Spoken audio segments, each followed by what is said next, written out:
কোনটা? এই যে সিগন্যাল, এটা সিগন্যাল যে এটা হলো ফাইনাল লিমিট সুইচ। এটার সিগন্যাল হচ্ছে 21, তার নাম্বারের 21 আমি দিয়েছি, আমি আমার মতো করে ব্যবহার করছি। এটা হচ্ছে 21, এটা হচ্ছে 10, এটা হচ্ছে 11। এই দুটো হচ্ছে 24 ভোল্ট, 110 ভোল্ট, ঠিক আছে?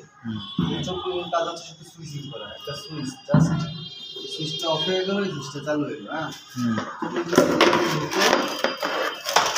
9 দিয়ে ঢুকে 10 দিয়ে বের হবে, বেরোলে আমার মাদারবোর্ডে গিয়ে সিগন্যাল দিবে।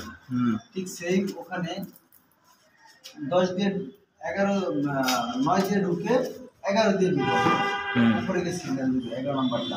এই দুইটা 24 ভোল্টের, এটা হচ্ছে 110 ভোল্ট। নিচেরটা এটা ফাইনাল লিমিট, এটা 110 ভোল্ট এসি।